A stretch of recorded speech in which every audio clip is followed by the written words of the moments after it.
We've got major updates in the Devils' defensive zone, including Jonas Siegenthaler, an update on Dougie Hamilton, that and much more, including what Tom Fitzgerald envisions for the team the rest of the year. And also, head coach Sheldon Keefe called out one of his young players after a just disgusting 6-1 loss at home against the Winnipeg Jets. I'm your host, Ryan the Gosiker, here with you on Devil's Digest. Hope you're enjoying the content as always. Give you a chance real quick before we get into the program to be one of our first subscribers here on Devil's Digest. Go ahead, hit that subscribe button, and we'll get right into the show. Now, as I mentioned, the Devils just an absolutely disgusting performance against Winnipeg. It's not necessarily the fact that they lost, right? Because Winnipeg's the best team in the league, and they've been steamrolling teams, but they're coming off a back-to-back, and it's how the Devils lost. We'll get into all of that. But first, we want to get into some major news that we found out this afternoon, and some rather unfortunate news was that Jonas Siegenthaler's season is over, and it's unfortunate because when he was on the ice and paired with Johnathan Kovacevic, who, by the way, just got a new 5-year, $4 million AAV contract, congratulations to him and his family. When those two were on the ice together, they were a top 5 defensive pairing in the league. They were a top defensive pairing. These guys, they were excellent together. And the Devils, and again, I've said this before, I really thought Jonas Siegenthaler was coming into the year as the veteran, as these young guys are continuing to develop, the veteran that would kind of phase his way out by the end of the year, maybe a Brenden Smith 2.0 type. Just ask any Devil fan about Brenden Smith. Jonas Siegenthaler became beloved, and he played excellent this season. And to see him go down with a knee injury was just very difficult to see. He obviously had a procedure on it, and now we get the unfortunate news that he will be out for the rest of the year, which is unfortunate. Now, also in the defensive end, the Devils have now lost Dougie Hamilton for what seems to be an extended period of time, according to GM Tom Fitzgerald. What that actually means, none of us know. We can guess, we can speculate, we can think, we can try, but based on the trade deadline, does anybody really know what's going through Tom Fitzgerald's mind? So you could try to guess it. I'm not going to.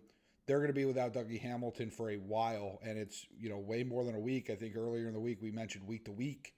Okay, so that's something he's going to have to be evaluating. We'll see if he comes back, and hopefully we're not getting the same news about Dougie that we are, or that we did get about Jonas Siegenthaler. So just a rough day for the Devils. A lot of the fan base is really split between Tom should have went for it. He should have traded all these guys. And then the other half is like, well, Jack's not here, Dougie's not here, now Siegenthaler's out for the year. You're not going to win a cup anyway. It's a very difficult way to live, okay? That's a very interesting, dichotomy per se to kind of live in that world. And it's really, when you break it down, and people don't like to hear this, it's really an impossible spot, right? I think Tom Fitzgerald was in a lose-lose. If he went for it, people would be killing him. If he didn't go for it, people would be killing him. So at the end of the day, it's all going to end at defeat of Tom Fitzgerald and how this team performs and how it produces, right? Because he put it together. There's a lot of holes on this roster, but certainly, I thought it was an interesting quote from Tom Fitzgerald was, is there some could there be some disappointment from players that some other big names weren't added? And he said, really the main quote being, I think it's just reality, that and belief that the guys in that room are going to be the guys that have to do this, which means help ain't on the way. Okay, there is no, savior coming through for the New Jersey Devils. It's going to take the guys in this room. Now, transitioning into tonight, speaking of the guys in that room, if tonight is any indication of what we are to see for Devils hockey moving forward in the next 6 weeks until the regular season is over, this team will be playing more golf than I will be this summer. Okay, that's just the way it is right now. They were awful against the Winnipeg Jets. Yes, game was 3-0 going into the third. Dawson Mercer gets the goal 32 seconds into the third period. There's a little life, right? Still two-goal game against the best team in the sport. But there's life. There's plenty of time. Devils started kind of pushing the envelope a little bit. And then came the blunder from Shimon Nemec, who I have to tell you, I was sitting next to my buddy. We're up there in 132. It's where the season tickets are. So shout out to anybody that may be from section 132. Stop by, say hello. But I could see it from up top. He looked like he was sleeping. I mean, sleepwalking. He looked like he was sleepwalking through, or sleep skating, I should say. Sleep skating through the entire game. And it just, he was getting punked and pushed around. He got, de-skated. It's not decleated, which it is, on non-ice sports. But de-skated a few times. And he just looked like he did not belong in the NHL. And I have to ask, where is Shimon Nemec from last year? Where is he? What did somebody, is this Space Jam where they steal his talent away in the form of, instead of a basketball, a hockey puck? Is that what they did to Shimon Nemec? Because he was a good defenseman for them last year. Let's not, he wasn't a superstar, right? Not a boiling superstar, it's for lack of a better phrase. But he wasn't this.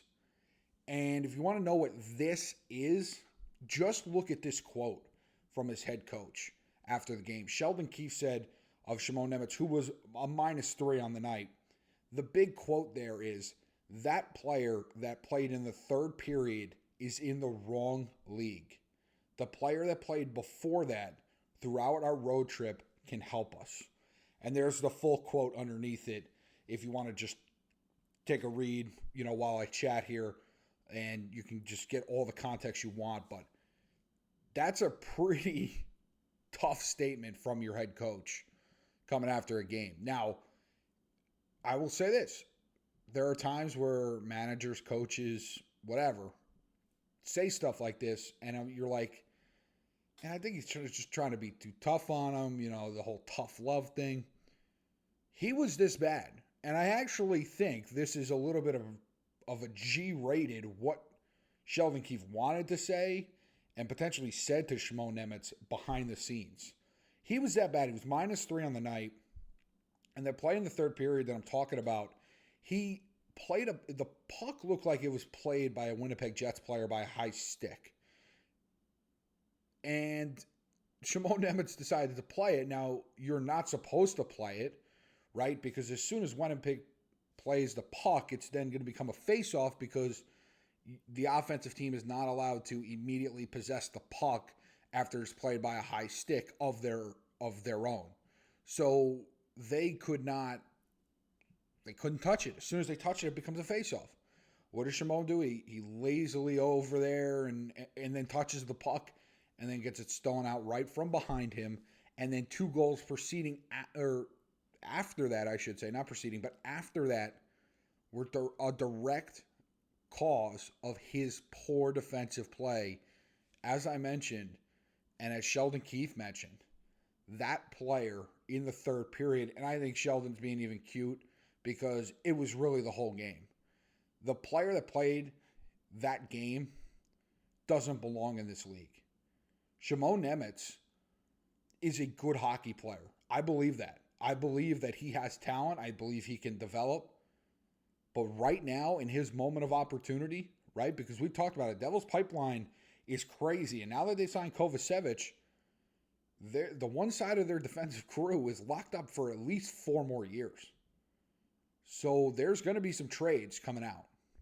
There's going to have to be. The pipeline is clogged between him, Seamus Casey, and Santeri Hitaka. Now, I said this to my buddy who went with me to the game. I said, Santeri Hitaka has not played in the NHL this year. Okay, he's been in Utica, I believe, conditioning the last couple months. Is it even remotely possible that he is worse than what Shimon Nemec put out there today? And the sentiment was no, because that's going to be hard to do. Okay, and Seamus Casey's in a tough spot. The Devils are in a tough spot because, maybe if you're not as big of a hockey fan, you're a baseball fan, there's like years of control based on, does the player use up a year of his contract based on how many games he plays in a season? So for Seamus Casey, in this scenario, if he plays X amount of games, it counts towards his 3-year contract. If he doesn't, stays underneath it, then next year will count towards that 3 years if he meets the minimum. So the Devils might be trying to hold him out and send him to Utica for that reason. So if you're not going to bring Seamus Casey back up, how is Santeri Hitaka going to be any worse than this? Okay, I don't remember the last time a coach has called out a player like this in a post-game press conference. This is something that has to be fixed. It needs to be addressed immediately. Now, it can't be addressed via trade. Okay, so you have to look internal, and the Devils have to hope that they can get something better than what they got tonight, because it wasn't just Shimon Nemec. I don't want to, it's not all on him. He looked like he was in a different league and didn't belong there, but the rest of the team was not there. The rest of the motley crew was not rocking and rolling. Their bottom six is an atrocity. It is terrible between Tatar and Haula and Dowling and Bastian and this guy and that guy. It doesn't work. If their first line, it's really line and a half, isn't producing, they aren't producing. Which puts a lot of pressure on Nico Hischier, Timo, Meier, Jesper, Bratt. Yes, they are the stars of this team, especially now with Jack Hughes out.